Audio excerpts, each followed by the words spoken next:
अपना माल अल्लाह की निस्बत पर लगावे। निस्बत खुदाबंदी पर जो माल जो चीज लगेगी उसमें बरकत होगी, और जो चीज ख्वाहिशात पर लगेगी वो तबाह व बर्बाद होगी और आसमान से अजाब लेकर आएगी। इसलिए कुछ अपने आप को बचावे इससे, अपनी औलादों को सादगी और मुजाहदे का आदी बनाए कि हमारी औलादें भी इसकी आदी बने, वो भी ख्वाहिशात की जिंदगी पर न जावे। अपनी बच्चियों को हया के साथ रखें। हया ये जेवर है ईमान वाली औरत का। सोने चांदी के हार और चूड़ियां और किस्म किस्म की डिजाइनें वो औरत का जेवर नहीं है, औरत का जेवर हया है। ठीक है, उसकी जीनत के लिए जो अपने शोहर के लिए करेगी उसके लिए जीनत करेगी जितनी शरीयत में गुंजाइश है, बाकी बाहर बेटी हया के साथ अच्छी लगती है। बेटी हया के साथ हो, बीवी हया के साथ हो, पर्दे के साथ हो। औरत को अल्लाह ने छुपाया है। अज़वाज मुतहरात नबी की बीवियां हैं, पूरी उम्मत की माएं हैं। उन अज़वाज मुतहरात से अल्लाह कह रहा है वक़रना फ़ी बुयूतिकुन्ना वला तबर्रजना तबर्रुजल जाहिलियतिल ऊला, अपने घरों में करार पकड़े रहो। दौरे जाहिलियत में जैसे बगैर पर्दे के अपने घरों से निकला करती थी, इस तरह मत निकला करो। वाक़िमना सलात व आतीना ज़कात, और अपने घरों में रहकर नमाज और ज़कात की पाबंदी करती रहो। व अतिअना अल्लाह व रसूला, और अपने घरों में रहकर अल्लाह रसूल की इताअत करती रहो। यह अज़वाज मुतहरात से कहा जा रहा है। जो उम्मत की माएं हैं उनको कहा गया, उन माओं से कहा कि अगर तुम्हारे दरबार नबी के घर पर कोई आकर मालूम करता है तो तुम उसको नरम लहजे में जवाब मत दो, उसके से नरम लहजे में बात न करो तुम उससे। औरत कैसे बात करेगी अजनबी मर्द से? और फिर हम तो खुले तौर पर दरवाजे पर रूबरू होकर बात करेगी, वो कैसे हो सकता है? एक ईमान वाली औरत की गैरत के खिलाफ है, और एक ईमान वाले मर्द की गैरत के खिलाफ है कि उसकी बीवी किसी अजनबी से रूबरू होकर बात कर रही है। रूबरू होकर तो क्या, पर्दे के पीछे से बात करने का जहां हुक्म दिया वहां अल्लाह ने अज़वाज मुतहरात से कहा कि तुम सख्त लहजे में बात करो, नरम बात मत करो। कहां से आए हो भाई, क्यों आए हो, क्या काम है, ऐसा मत पूछो उसको, बल्कि कह दो कि घर में कोई नहीं है। अगर कोई मर्द है तो मर्द निकलेगा, और मर्द नहीं है तो वो औरत कह देगी अंदर ही से घर में कोई नहीं है, बस बात पूरी हो गई। अगला सवाल करेगा तो जवाब नहीं देगी, कब आएंगे, क्यों है, अगला जवाब नहीं देंगे। वो सख्त लहजे में मना कर देगी, वो किसी अजनबी का टेलीफोन नहीं उठाएगी। कैसे हो सकता है कि अज़वाज मुतहरात को अल्लाह कह रहा है कि पता नहीं वो सामने वाले के दिल में रोग हो, तुम उससे जरा ज्यादा नरम बात मत करो। अपनी बेटियों को ये सिखाना, ये उनका जेवर है, ये उनका एजुकेशन है, ये उनकी तालीम है। अगर हया सीखी हुई औरत है, तक़वे वाली औरत है, हयादार औरत है, अल्लाह के फराइज पर कायम है, ये हाई क्वालिफाइड लेडी है, ये हाई क्वालिफाइड औरत है।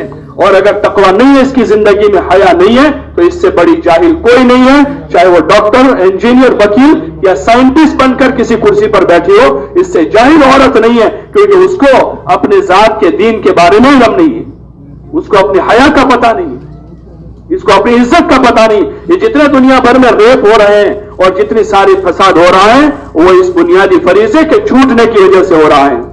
अल्लाह ने हमको अकल दी है, उस अकल का इस्तेमाल करें।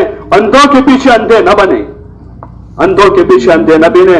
सब बीनाओं के बीना और सबसे बड़े अकल वाले और इल्म वाले इमामुल अंबिया वल मुरसलीन हजरत मोहम्मद सल्लल्लाहु अलैहि वसल्लम की बेटी हजरत सैयदा फातिमा रज़ी अल्लाह अन्हा, जो जन्नत की औरतों की सरदार है, जो हजरत हसन और हुसैन की मां है, उस बेटी को कभी किसी गैर महरम ने जिंदगी पर नहीं देखा है। जो जन्नत की औरतों की सरदार है, किसी गैर महरम ने जिंदगी पर नहीं देखा, अपने घर में रही। वो सबसे कामयाब खातून है जो जन्नत की औरतों की सरदार है, अपने घर में रही, अपने घर का सारा काम खुद हाथ से करती थी। औरत का तो यही, उसका तो होम साइंस और होम वर्क, घर का काम और घर का साइंस उसको पढ़ाना है, ये उसका इल्म है, ये उसका एजुकेशन है कि मां के साथ कैसे रहना, सास के साथ कैसे रहना, शौहर को कैसे टैकल करना, बच्चों की कैसी परवरिश करना, अपने पड़ोसियों के साथ कैसे सेट करना, आने वाले मेहमानों को कैसे मैनेज करना, ये उसका एजुकेशन है। घर की इकोनॉमी को कैसे संभालना है, घर की इकोनॉमी को कैसे संभालना है कि शौहर का आमदनी कम है तो कम आमदनी में घर कैसे चलाना है, ये उसको सिखाना है। उसको क्या जरूरत है लॉ पढ़ने की, और उसको क्या जरूरत है साइंस पढ़ने की, उसको क्या जरूरत है मैथ्स पढ़ने की, उसकी जरूरत तो यह है कि घर की इकोनॉमी को कैसे कंट्रोल करके इस घर को आबाद करना है, अपने घर के बच्चों की कैसी तरबियत करनी है, अपने शौहर को कैसे टैकल करना है, अपने सास और ससुर के साथ कैसे रहना है, अपने पड़ोसियों के साथ कैसे बर्ताव करना है, अपने मेहमानों को कैसे मैनेज करना है। ये उसका बुनियादी एजुकेशन है। एक औरत होने के नाते अगर अब उसको औरत होना बाकी रखना चाहते हैं तो उसको ये इल्म सिखाना है जो इल्म हुजूर सल्लल्लाहु अलैहि वसल्लम ने सिखाया है। फिर अगर जरूरत के लिए उसको हिंदी अंग्रेजी थोड़ी पढ़ानी है तो जरूरत की थोड़ी हिंदी अंग्रेजी उसके पर्दे के साथ पढ़ा दिया जाए। वरना किसी बुजुर्ग से किसी ने पूछा, क्या कोई औरत, कोई लड़की किसी मौलाना से कुरान शरीफ सीख सकती है, यानी बालिग लड़की? तो उन्होंने जवाब दिया कि पढ़ाने वाले हसन बसरी हो और पढ़ाने वाली राबिया बसरिया हो और पढ़ी जाने वाली किताब कुरान हो और जिस जगह पढ़ा जाता हो बैतुल्लाह हो, तब भी जायज नहीं। हरम में बिठाकर राबिया बसरिया हसन बसरी से कुरान शरीफ सीखे, ये जायज नहीं है। जब तक छोटी बच्ची है वो किसी गैर महरम से पढ़ सकती है।